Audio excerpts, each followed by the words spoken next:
Although I have used a wide variety of virtual tabletops for the Cypher system, thanks to the wonderfully dedicated people like Marco, Farling, Nice, Old Gus, and more, Foundry Virtual Tabletop is by far the most complete setup of any of them. This guide for Foundry is going to be split into 2 videos, with the first one being aimed at game masters and the second one being formatted more for players. Because of its very adaptive nature, Cypher can be played in a variety of ways, from needing basically no tools at all to going full tactical crunch with all the bells and whistles. So in this first video, I'm going to share 3 levels of complexity when setting up your Cypher campaign. First, we're going to start with the bare bones.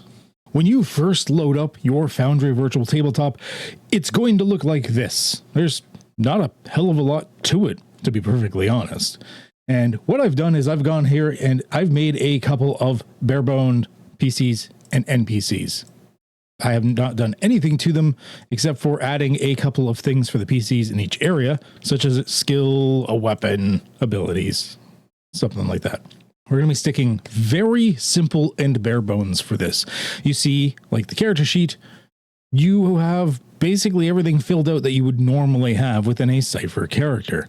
Now, at this point, because of how basic it is, just like with a character sheet of any kind, you need to manually fill in all of your character options. I mean, we've been doing this for decades. I don't think that's that big of a deal if you have to manually fill everything out. I mean, what do you think we do with a table with a paper character sheet? You will notice that it still has the dice rolling on it, which can, it can bring up automatic dice rolling here. So with this, you'll see that it still has the rolling buttons, which may not be what you're looking for if you're looking for a super bare bones, like you just want this to be a basic dice roller and show the character sheets. In this case, there are 2 things I suggest to do. Firstly, we need to go into the settings. So we're going to go here, up here to the game settings. We're going to go to configure settings. We're going to go to the Cypher system. By default, it might be on like core or all. Just make sure you're at the Cypher system. Roll buttons and character sheets we're going to disable, and the dice tray, we're going to put it on whichever side you want, left or right. I put it on the right, and we're going to click save. Okay, now I'm going to close these. When we bring the PC character sheet back up, you'll notice there are dice buttons on the side here. You'll also notice the buttons for each one of these skills has gone away, because just like as if you're playing at the table, it now is making you calculate everything manually. This is probably a good way to teach new players how to play, because they have to figure out the needful themselves. So no longer can they click on the different things. I can't click on initiative and actually do anything. There's no button there, but I can click on the D20 and have a D20 roll. Now you'll notice something that you will not be getting. The second thing that I want to talk about. There is one mod in a basic setup like this I still suggest downloading and installing. And you can find that in the mod browser, right in the Foundry setup area, of course. And that is Dice So Nice. It is not needed. You don't have to play with it if you don't want. It still shows the result of the dice up here. However, I like having a physical looking dice sort of rolling around. So I personally prefer to have this on.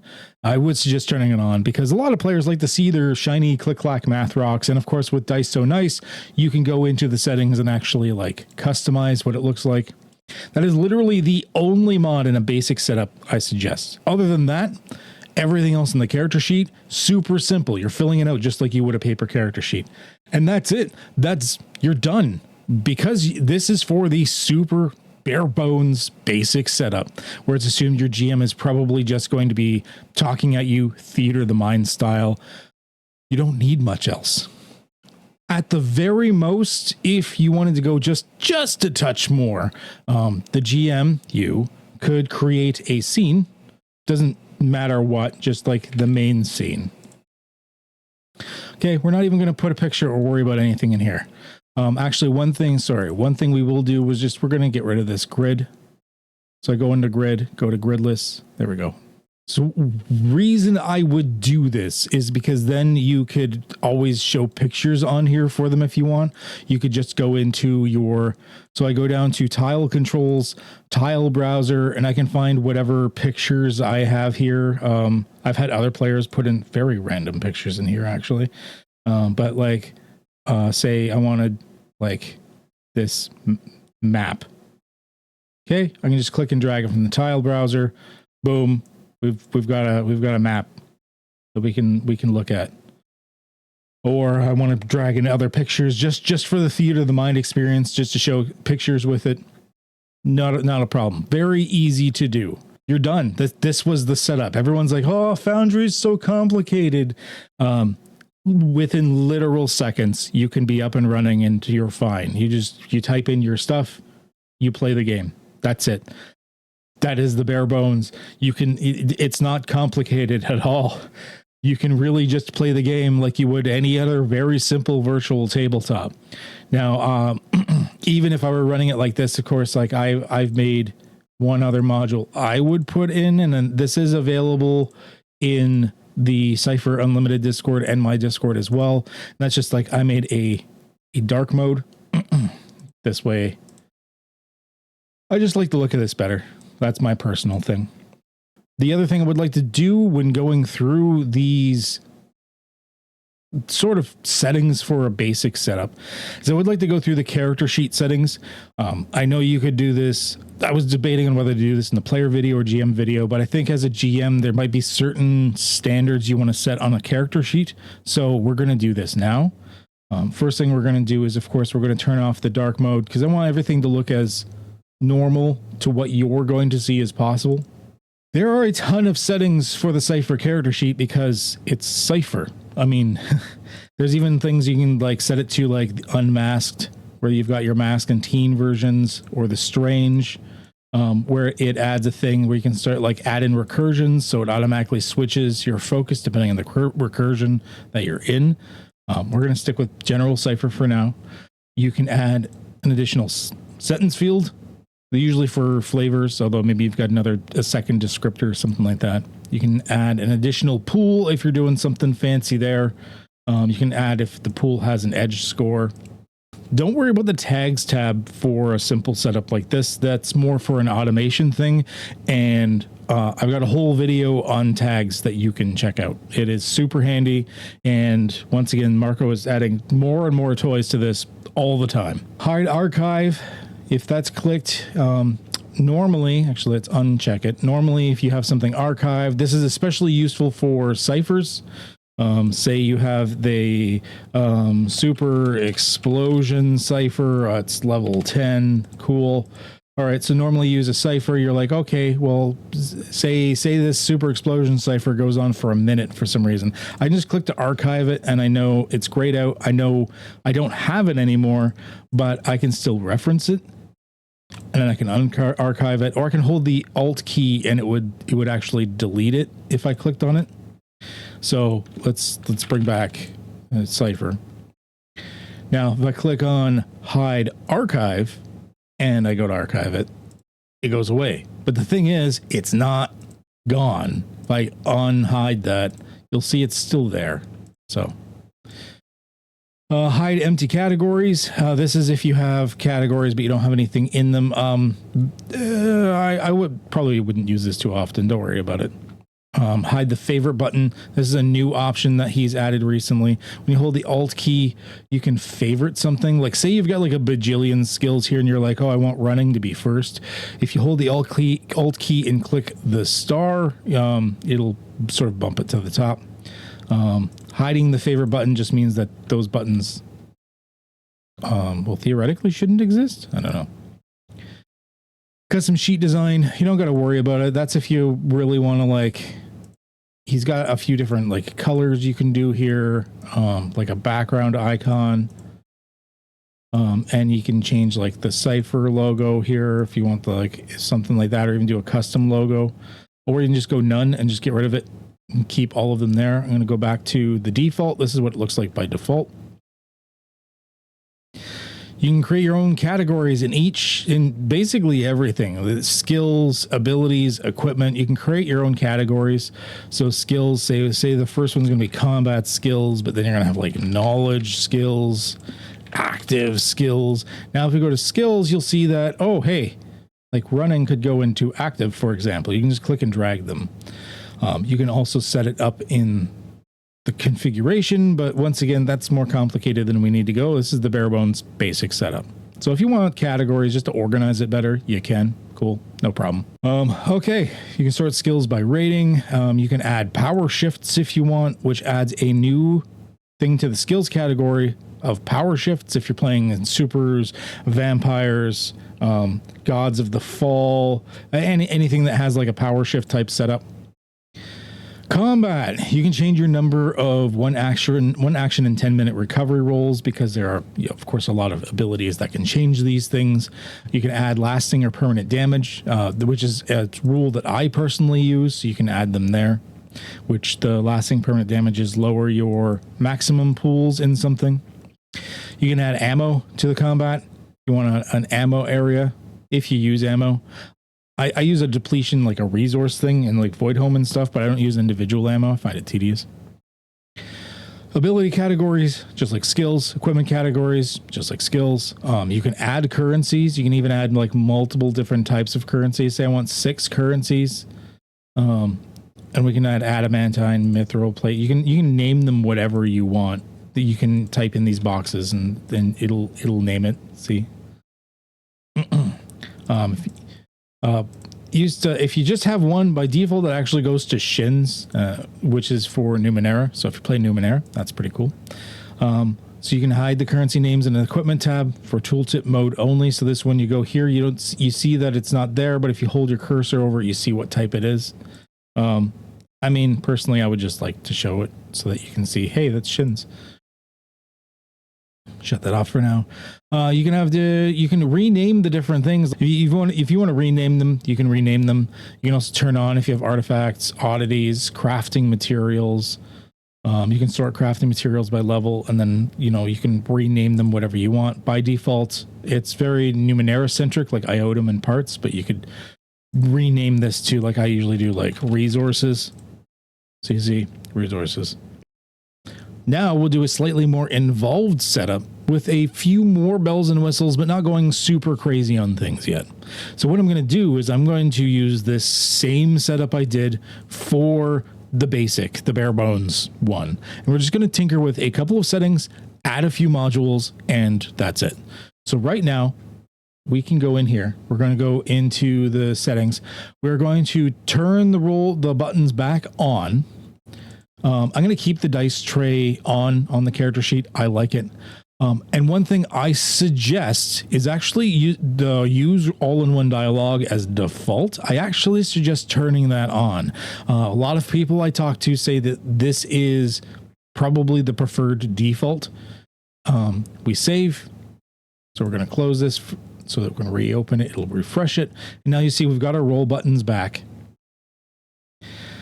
Already, this makes the game much more involved because you can start automating the rolls on your character sheet. If I click on it now, what I can do is if I alt click on it at the moment, rolls it normally with an alt click, shows you what difficulty I beat. While, like, you can go in here and ask like why it was eased and what's going on with that. Not a problem. But now that the all-in-one thing is by default, if you click on it, it brings up this window.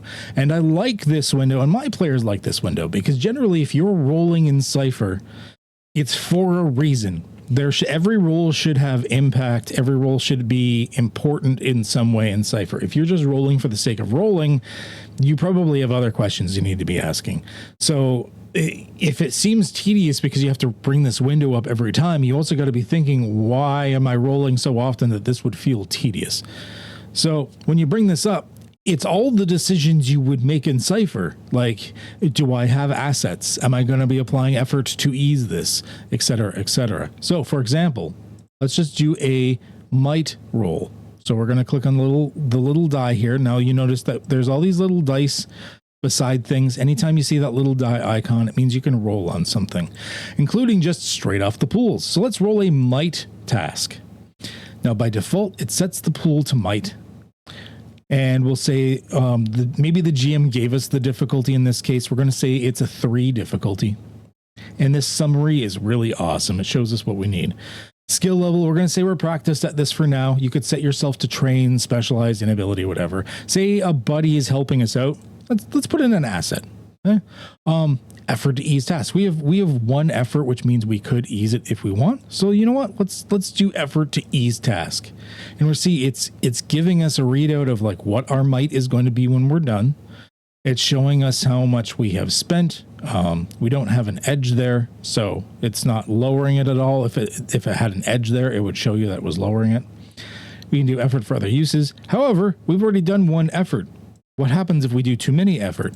Oh, it's yelling at us. It's like, hey, you're using too many levels of effort. I imagine when Neon Rain comes out, there's going to have to be a special check for this, because you can go past your effort score for damage, but we'll get there. If for some reason this was an attack, you could put in your damage value there. Effort for extra damage, difficulties. If it's like you're hindered or eased by, like say you're hindered because you're on the ground and you're trying to like wrestle someone off of you. There's no bonus to or penalty to the roll. You are not going to see this often. It's only in older Numenera that you're really going to see the bonuses. They are not really used in modern Cypher. And then if there's a straight up pool point cost, like say you're trying to push a door open, the GM's like, this is a really tough door. It's going to cost you 2 extra. Okay. Well, now we know that this costs us 5 points from our might. Cool. We could just pay this if a no roll was necessary, or we could just click the roll, in which case it automatically deducts the might, does the roll for us, and look, we were a success. We were able to roll a difficulty of 6 and it figured it out for us.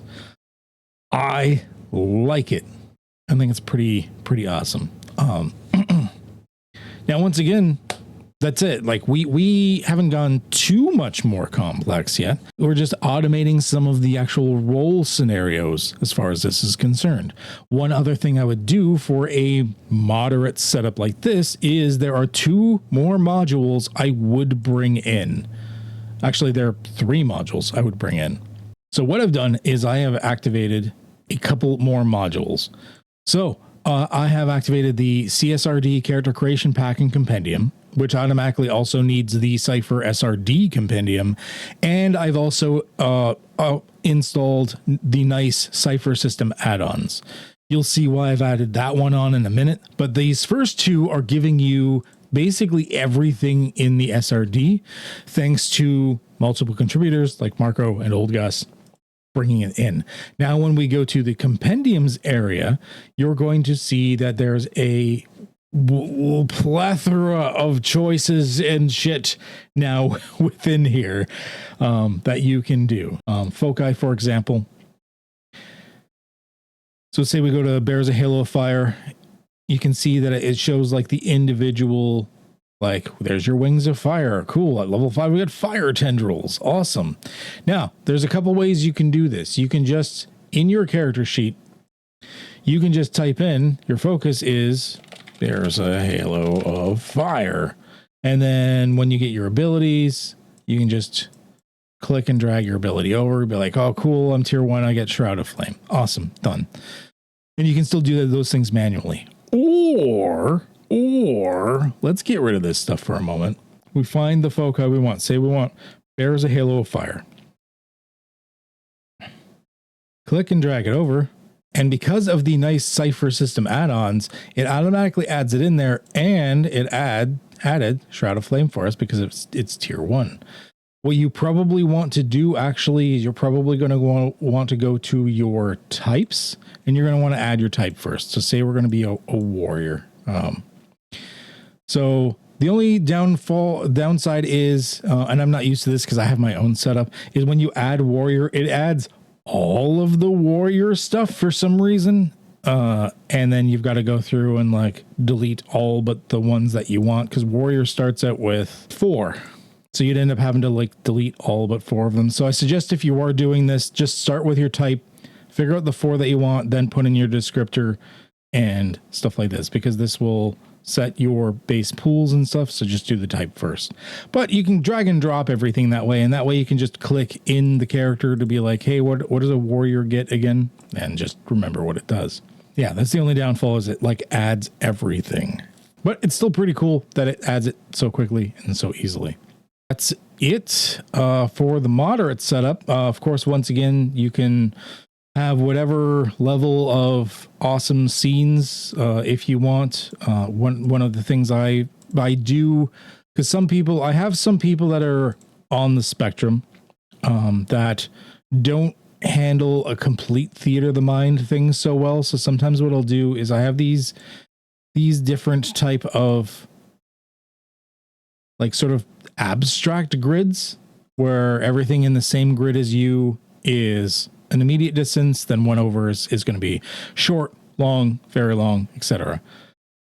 Makes it a little bit easier. So if you have this and then like the NPC, you can be like, okay, I'm going to move a short distance. So I moved in a short distance, but I realized that's going to be a speed check. So did I roll?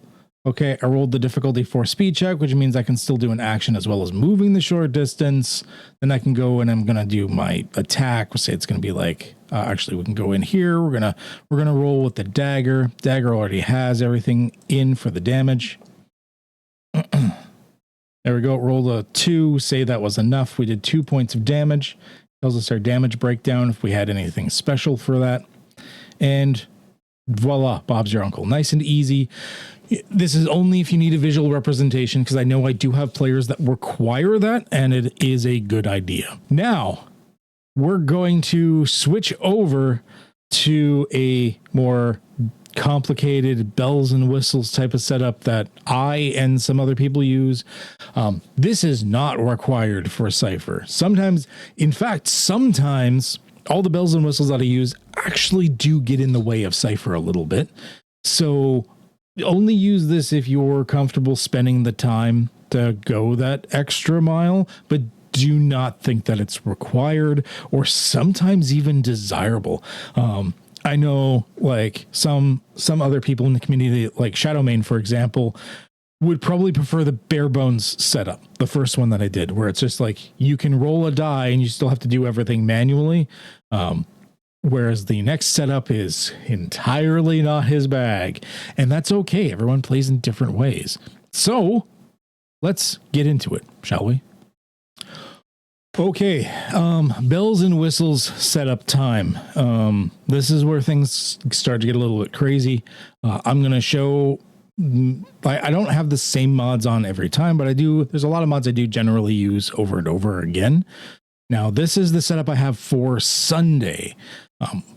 Now you'll notice that we've got a like desktop area here, and these cards, you can actually like click on them, and I've got like a quick start thing here.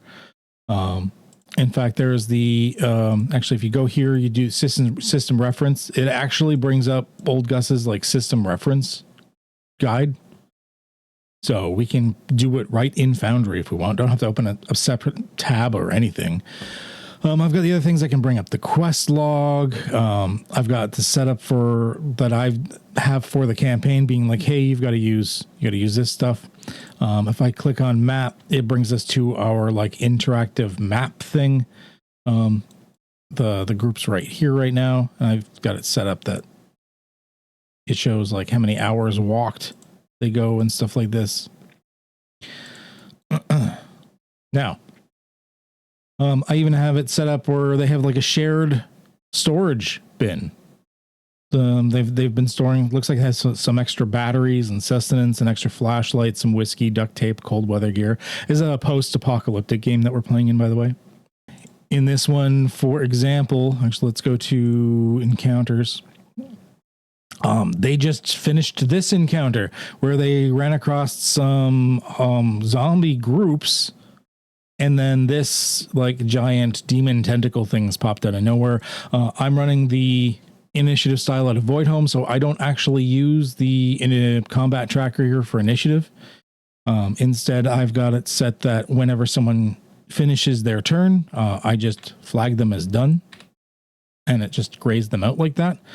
Because I have it set as groups, the NPCs go, then the PCs go, the PCs can like interrupt and stuff like that. Get Void home if you want to know more about that. Anywho, you'll notice I have a bunch of different things in these right now. Actually, let's go back to here for a second. Let's go to here. So you'll see one of the things I got is the ruler. See, it sort of snaps there 3 meters because I run it in meters. I'm sorry. But 3 meters is immediate. Then the green one, which goes up to 15 meters, is short, and then it goes long. And it at 30 meters, it would snap again. And then, of course, very long is red. So you can always be like, hey, I know I can get here to 3 meters. It's not quite close enough to do attack. So I'm going to have to make a speed task roll to actually get further than that. And then I could actually move up here. And really cool things too. Like say there was a wall here. Okay. Say there was a wall there. And I go to click and go there. It automatically routes around it. I love drag ruler for that. I already had a stump like this. Okay, cool. I think that's awesome. I like it. Oops. So you can get super fancy with it if you wanted to. You hover over it, you get to see the pictures of the pretty creatures, stuff like that. I have a lot of mods installed for quality of life. The character sheets look like this. I don't have too much automation on the character sheets. You can use tags. Once again, I have a whole video on tags. I'm not going to explain them here. Wow, Count, you need to start cleaning out your old ciphers. Anywho, yeah. So it's going pretty good. They're still pretty early. I think most of them are still tier 1. Actually, they're all tier 1 still, I think. Some of them are getting pretty close, though. Like Al has 3 done, so Al's about ready to tier up. Old Gus is... Who's Old Gus playing again? Chicory. That's this guy. Oop, move you. Old Gus is ready to tier up as well, so several people are ready to tier up. But yeah, whole bunch of different things. And of course, you can do all the fancy maps. Like I had like this one scene where it was like super fancy, where like you'll see this one was kind of a little bit more gridded. You see, like the neat thing is I had these chains as like a layer over top. So actually when they move under it, they see that things are like partially covered by like the chains, which is pretty cool. And yeah, I do have this, which lets me like change their health a little bit easier. Let's see, it's like there, boom. Anywho, let's get into the mod list. I'm not going to go too much into the complicated detail of how to set up a lot of these mods, because people have done far better videos for each individual mod. And there's not really a lot of stuff that's Cypher specific, except for maybe if you were to do currencies, for item piles, but I don't really do that. So I haven't bothered with it. I would say out of the super fancy mods, one of the most important to me is Monk's active tile triggers. But yeah, so in this particular setup, I have 34 mods installed, which honestly is not too bad compared to some of my other system setups. But Monk's active tile triggers is one of my favorites. There's whole videos on it. Go to like Bailey Wiki or something like that, and you can get whole videos on how to set up things in Monk's active tile triggers. You can do entire logic gate if then structures, set up like complicated traps. Like I've got a thing where I've got it where the player walks up and they have to like enter in the code to unlock the door, and everything's like automated and shit. So it's really fun if you're the type that you're like the digital equivalent of a crafting GM. Despite all these bells and whistles, it's still Cypher. So the vast majority of the time, I'm not using all the fancy maps. I'm not using the measurement tools. I'm not doing anything like that. I'll just throw a picture on here. Like, whatever, be like, oh, there's a dude with a gun. And then I just show them the picture, and then That's it. And then they just roll off their character sheets. So even though I have a super fancy setup, it's still pretty much the bare bones setup. And then, of course, I always got a thing off to the side. If I suddenly decide I want them to just use like the rough like zone grid type thing, then I can just like drag them over and be like, oh, you're over here now. You'll notice that they have the shadow there. That's what I set up for this. This is the token FX. And there's like other things too. Like I can set up that he's raging, or get rid of it for a second, or he's flying, or he's all glitched out for some reason. There's a lot of really cool stuff that you can do. I'm not going to go into, like I said, a lot of details. GM screen's pretty fun too, although I don't know if it's been updated too recently. But say they were fighting, like they fought this fallen angel at one point. Let's just bring it in here. Cool. I got the fallen angel like stats like in here. Get rid of it. You can put anything in there actually. Like say here's the axe of gluttony. Awesome. We'll do that. Let's say we want one of the just want to keep track of one of the PCs for a hot second. So we're just going to put the PC in there. Cool. You can put anything in there. Say like, I don't know why I have this focus full list thing here, but we can just put that there. Awesome. Whatever you want. So complicated setup. I might do a detailed video on my complicated setup. I just wanted this to be like an overview. This video is already long enough. I just wanted to show you what is possible in Foundry. You can get super fancy with it, but I think probably 99% of you are going to use either that like bare bones or moderate tier kind of complexity setup.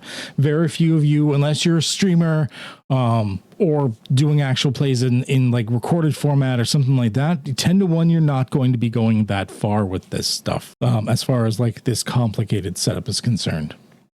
So yeah, really simple. I just wanted this to be like an intro just to get you going, just to get you running. You can pretty much ignore this third part of the video. Although if you've seen this, you've seen the third part of the video.